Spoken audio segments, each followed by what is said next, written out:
शांति। आज है 9 अक्टूबर 2024 की साकार मुरली है। बाबा के महावाक्य हैं। बाबा बोले, मीठे बच्चे, विश्व का राज्य बाहुबल से नहीं लिया जा सकता। उसके लिए योग बल चाहिए। यह भी एक लॉ है। आज का प्रश्न है, शिव बाबा स्वयं ही स्वयं पर कौन सा वंडर खाते हैं? उत्तर है, बाबा कहते, देखो कैसा वंडर है। मैं तुम्हें पढ़ाता हूँ। यह मैंने किसी से कभी पढ़ा नहीं। मेरा कोई बाप नहीं, मेरा कोई टीचर नहीं, गुरु नहीं। मैं सृष्टि चक्र में पुनर्जन्म लेता नहीं। फिर भी तुम्हें सभी जन्मों की कहानी सुना देता हूँ। खुद 84 के चक्र में नहीं आता, लेकिन चक्र का ज्ञान बिल्कुल एक्यूरेट देता हूँ। तो ये बाबा स्वयं पर स्वयं वंडर खाते हैं। ओम शांति। रूहानी बाप, तुम बच्चों को सवदर्शन चक्रधारी बनाते हैं, अर्थात तुम इस 84 के चक्र को जान जाते हो। आगे नहीं जानते थे। अभी बाप द्वारा तुमने जाना है। 84 जन्मों के चक्कर में तुम आते हो जरूर। तुम बच्चों को 84 के चक्र का नॉलेज देता हूँ। मैं सवदर्शन चक्रधारी हूँ, परंतु प्रैक्टिकल में 84 जन्मों के चक्कर में आता नहीं हूँ। तो इससे समझ जाना चाहिए, शिव बाप में सारा ज्ञान है। तुम जानते हो, हम ब्राह्मण अभी सवदर्शन चक्रधारी बनते हैं, बाबा नहीं बनते हैं। फिर उनमें अनुभव कहाँ से आया? हमको तो अनुभव प्राप्त होता है। बाबा कहाँ से अनुभव लेते हैं? जो तुमको सुनाते हैं। प्रैक्टिकल अनुभव होना चाहिए ना। बाप कहते हैं, मुझे ज्ञान का सागर कहते हैं, परंतु मैं तो 84 जन्मों के चक्कर में आता नहीं हूँ। फिर मेरे में यह ज्ञान कहाँ से आया? टीचर पढ़ाते हैं तो जरूर खुद पढ़ा हुआ है ना। ये शिव बाबा कैसे पढ़ा? इनको कैसे 84 के चक्र का मालूम पड़ा, जबकि 84 जन्मों में भी नहीं आता है। बाप बीज रूप होने कारण जानते हैं। खुद 84 के चक्कर में नहीं आते हैं, परंतु तुमको सब समझाते हैं। यह भी कितना वंडर है। ऐसे भी नहीं बाप कोई शास्त्र आदि पढ़ा हुआ है। कहा जाता है ड्रामा अनुसार उसमें यह नॉलेज नूंदी हुई है जो तुमको सुनाते हैं। तो वंडरफुल टीचर हुआ ना। वंडर खाना चाहिए ना, इसलिए इनको बड़े बड़े नाम दिए हैं। ईश्वर, प्रभु, अंतर्यामी आदि आदि। तुम वंडर खाते हो। ईश्वर में कैसे सारी नॉलेज भरी हुई है। उनमें आई कहाँ से जो तुमको समझाती हैं? उनको तो कोई बाप भी नहीं जिससे जन्म लिया हो व समझा हो। तुम सब भाई भाई हो। वह एक कैसे तुम्हारा बाप है, बीज रूप है। कितनी नॉलेज बैठ बच्चों को सुनाते हैं। कहते हैं 84 जन्म मैं नहीं लेता हूँ, तुम लेते हो तो ज़रूर प्रश्न उठेगा ना, बाबा आपको कैसे मालूम पड़ा? बाबा कहते हैं, बच्चे, अनादि ड्रामा अनुसार मेरे में पहले से ही यह नॉलेज है जो तुमको पढ़ाता हूँ, इसलिए ही मुझे ऊंचते ऊंच भगवान कहा जाता है। खुद चक्कर में नहीं आते, परंतु उनमें सारी सृष्टि के आदि मध्य अंत का नॉलेज है। तो तुम बच्चों को कितनी खुशी होनी चाहिए। उनको 84 के चक्कर की नॉलेज कहाँ से मिली? तुमको तो मिली बाप से। बाप में ओरिजिनली नॉलेज है। उनको कहा ही जाता है नॉलेजफुल। कोई से पढ़ा भी नहीं है तो भी उनको ओरिजिनली मालूम है, इसलिए नॉलेजफुल कहा जाता है। यह वंडर है ना, इसलिए यह ऊंचते ऊंच पढ़ाई गाई जाती है। बच्चों को वंडर लगता है बाप पर। उनको क्यों नॉलेजफुल कहा जाता है? एक तो यह समझने की बात है, दूसरी फिर क्या बात है? यह चित्र तुम दिखाते हो तो कोई पूछेंगे कि ब्रह्मा में भी अपनी आत्मा होगी और यह जो नारायण बनते हैं उनमें भी अपनी आत्मा होगी। दो आत्माएं हैं ना, एक ब्रह्मा एक नारायण की। परंतु विचार करेंगे तो यह कोई दो आत्माएं नहीं हैं, आत्मा एक ही है। यह एक सैंपल दिखाया जाता है देवताओं का। यह ब्रह्मा सो विष्णु अर्थात नारायण बनते हैं। इसको कहा जाता है गुह्य बातें। बाप बहुत गुह्य नॉलेज सुनाते हैं जो और कोई पढ़ा ना सके सिवाय बाप के। तो ब्रह्मा और विष्णु की कोई दो आत्माएं नहीं हैं। वैसे ही सरस्वती और लक्ष्मी, इन दोनों की दो आत्माएं हैं। यह एक आत्मा एक है, शरीर दो हैं। यह सरस्वती ही फिर लक्ष्मी बनती है, इसलिए एक आत्मा गिनी जाएगी। 84 जन्म एक ही आत्मा लेती है। यह बड़ी समझ की बात है। ब्राह्मण सो देवता, देवता सो क्षत्रिय बनते हैं। आत्मा एक शरीर छोड़ दूसरा लेती है। आत्मा एक ही है। एक यह सैंपल दिखाया जाता है कैसे ब्राह्मण सो देवता बनते हैं। हम सो का अर्थ कितना अच्छा है।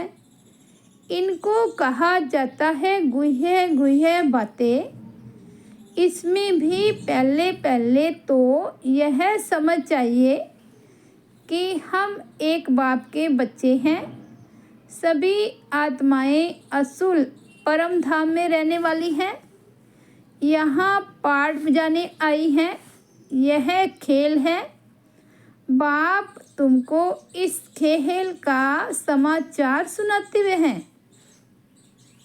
बाप तो ओरिजिनली जानते ही हैं, उनको कोई ने सिखलाया नहीं है। इस 84 के चक्कर को वही जानते हैं जो इस समय तुमको सुनाते हैं।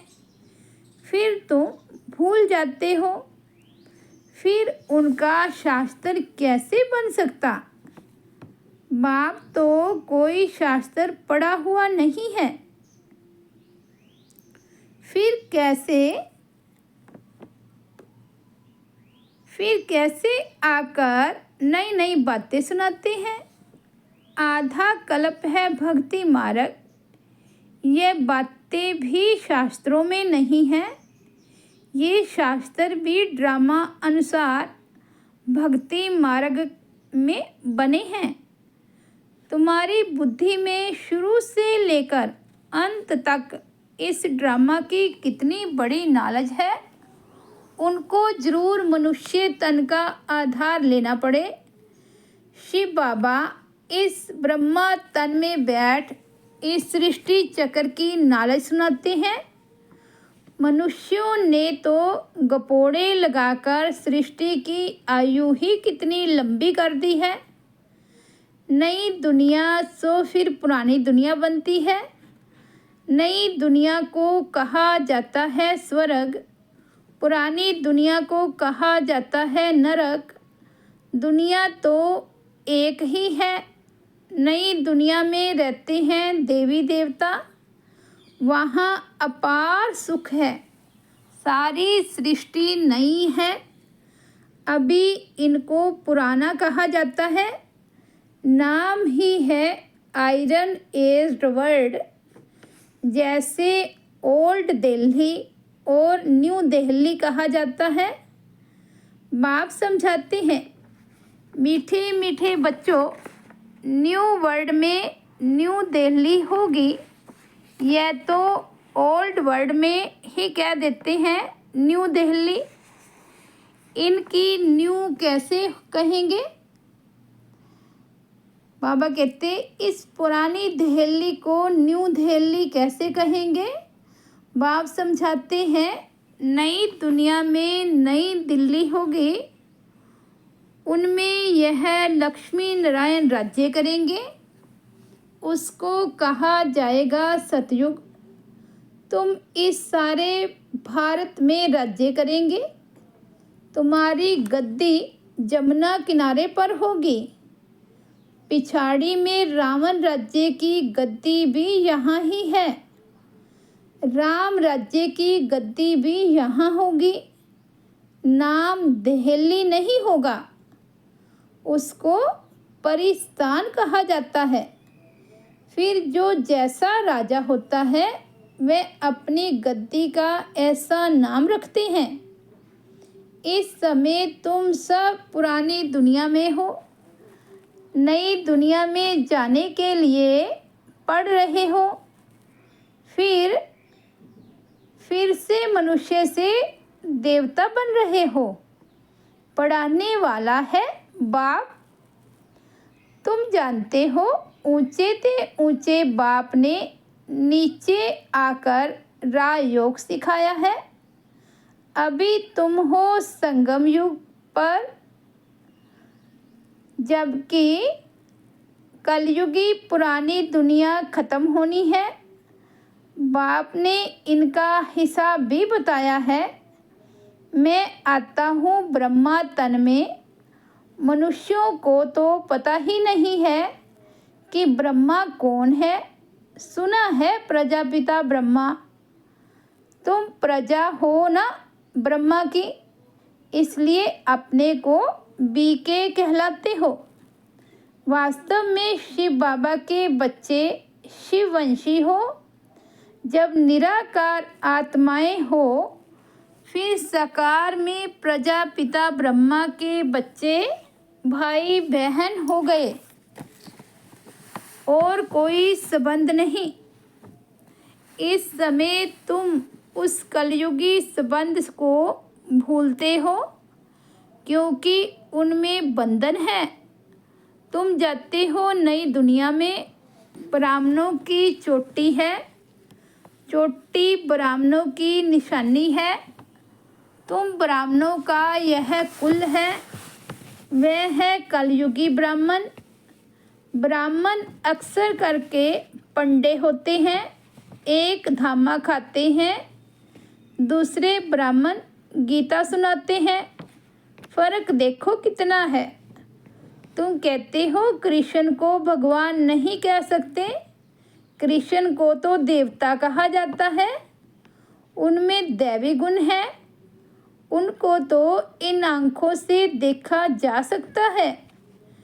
शिव के मंदिर में देखेंगे, शिव को अपना शरीर है नहीं। वह है परम आत्मा अर्थात परमात्मा, ईश्वर, प्रभु, भगवान आदि अक्षर का कोई अर्थ नहीं निकलता। परमात्मा ही सुप्रीम आत्मा है। तुम नॉन सुप्रीम हो। फर्क देखो कितना है तुम्हारी आत्मा और उस आत्मा में। तुम आत्माएं अभी परमात्मा से सीख रही हो, वह कोई से सीखा नहीं है। यह तो फादर है ना। उस परम पिता परमात्मा को तुम फादर भी कहते, टीचर भी कहते और गुरु भी कहते हैं, एक ही। और कोई भी आत्मा बाप, टीचर, गुरु नहीं बन सकती। एक ही परमात्मा है। उनको कहा जाता है सुप्रीम। हर एक को पहले फादर चाहिए, फिर टीचर चाहिए, फिर पिछाड़ी में चाहिए गुरु। बाप भी कहते हैं मैं तुम्हारा बाप भी बनता हूँ, फिर टीचर बनता हूँ और फिर मैं ही तुम्हारा सद्गति दाता, सद्गुरु भी बनता हूँ। सद्गति देने वाला गुरु है ही एक, बाकी तो गुरु अनेक हैं। बाप कहते हैं मैं तुम सबकी सद्गति करता हूँ।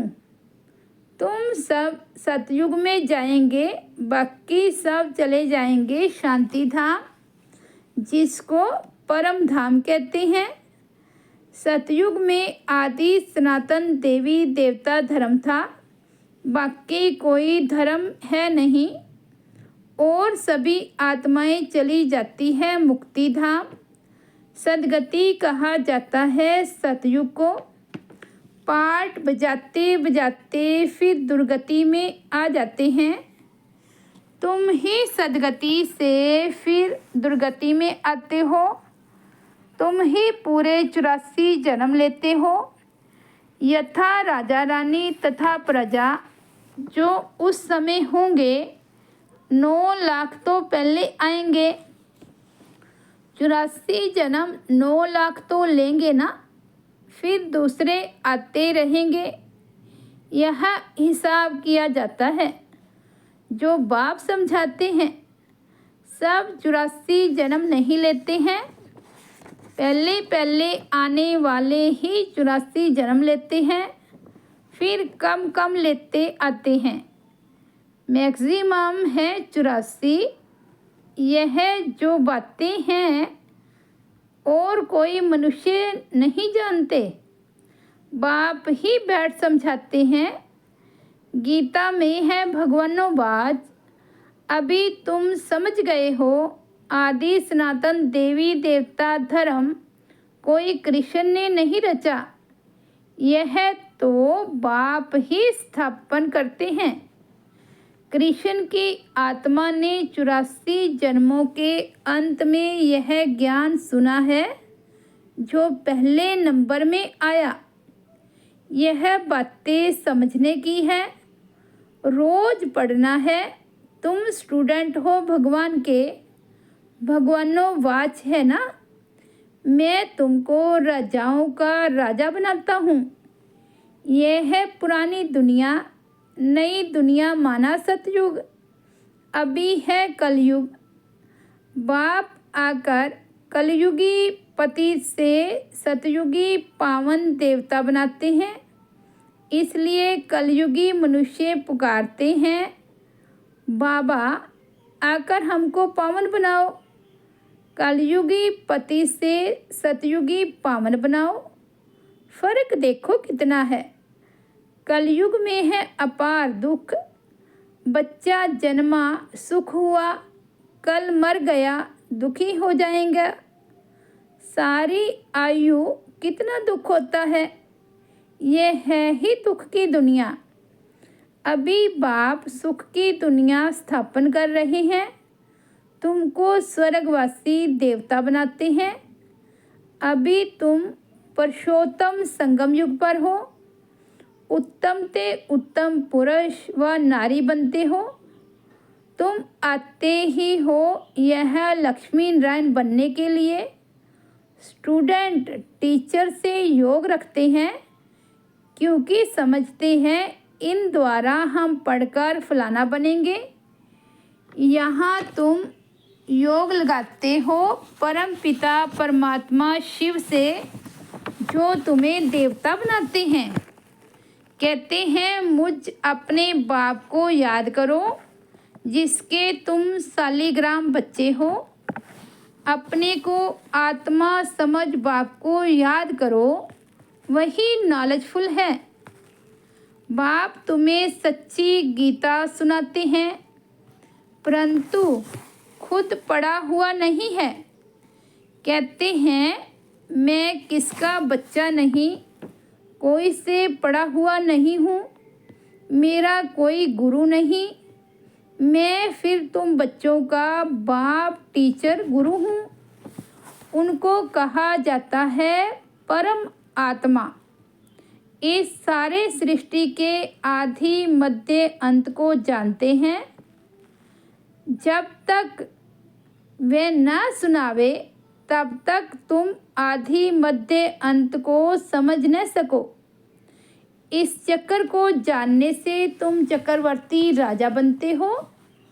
तुमको यह बाबा नहीं पढ़ाते हैं, इसमें शिव बाबा प्रवेश कर आत्माओं को पढ़ाते हैं। यह नई बात है ना। ये होते ही है संगम पर। पुरानी दुनिया खत्म हो जाएगी, किसकी दबी रहेगी धूल में, किसकी राजा खाए, किसकी चोर लूट ले जाए। सफली होगी उनकी जो धनी के लेखे लाए। बच्चों को कहते हैं बहुतों का कल्याण करने के लिए, फिर से देवता बनाने के लिए यह पाठशाला म्यूज़ियम खोलो। यहाँ बहुत आकार सुख का वर्षा पाएंगे। अभी रावण राज्य है ना, राम राज्य में था सुख, रावण राज्य में है दुख, क्योंकि सब विकारी बन गए हैं। वह है ही निर्विकारी दुनिया। बच्चे तो इन लक्ष्मी नारायण आदि को भी है ना, परंतु वहाँ है योग बल। बाप तुमको योग बल सिखलाते हैं। योग बल से तुम विश्व के मालिक बनते हो। बाहुबल से कोई विश्व का मालिक बन न सके, लॉ नहीं कहता। तुम बच्चे याद के बल से सारे विश्व की बादशाही ले रहे हो। कितनी ऊंची पढ़ाई है।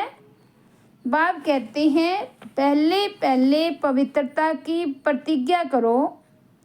पवित्र बनने से ही फिर तुम पवित्र दुनिया के मालिक बनेंगे। अच्छा, मीठे मीठे सिकिलदे बच्चों प्रति माता पिता बाप दादा का याद प्यार और गुड मॉर्निंग। रूहानी बाप की रूहानी बच्चों को नमस्ते। हम रूहानी बच्चों की रूहानी बाप दादा को याद प्यार गुड मॉर्निंग और नमस्ते नमस्ते नमस्ते। शुक्रिया बाबा, शुक्रिया। धारणा के लिए मुख्य सार हैं। फर्स्ट पॉइंट है कलयुगी संबंध जो कि इस समय बंधन है, उन्हें भूल स्वयं को संगम युगी ब्राह्मण समझना है। सच्ची गीता सुननी और सुनानी है।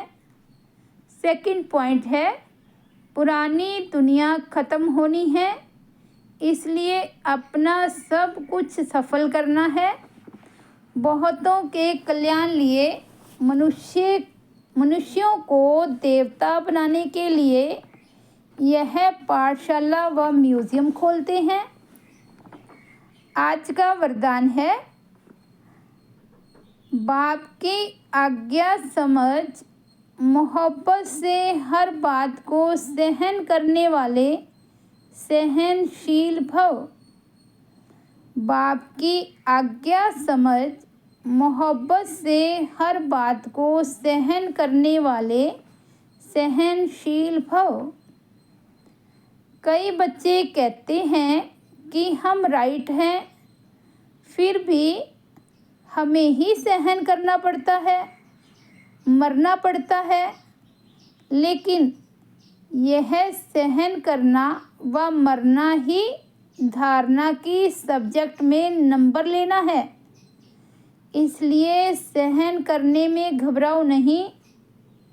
कई बच्चे सहन करते हैं, लेकिन मजबूरी से सहन करना और मोहब्बत में सहन करना, इसमें अंतर है। बातों के कारण सहन नहीं करते हो, लेकिन बाप की आज्ञा है सहनशील बनो, तो आज्ञा समझ मोहब्बत में सहन करना अर्थात स्वयं को परिवर्तन कर लेना, इसकी ही मार्क्स है। स्लोगन है, जो सदा खुशी की खुराक खाते हैं वह तंदुरुस्त रहते हैं।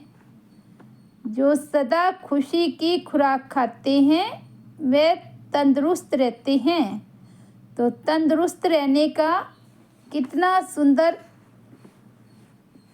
बाबा ने बताया कि खुशी की खुराक खाते रहो। ओम शांति। तो ये थे 9 अक्टूबर 2024 के आज के बाबा के महावाक्य। मुरली की हेडलाइन है, मीठे बच्चे, विश्व का राज्य बाहुबल से नहीं लिया जा सकता, उसके लिए योग बल चाहिए। यह भी एक लॉ है, ये ईश्वरीय नियम है। ओम शांति। अभी हम बाबा से 2 मिनट के लिए दृष्टि लेंगे, फिर पूरा करते हैं।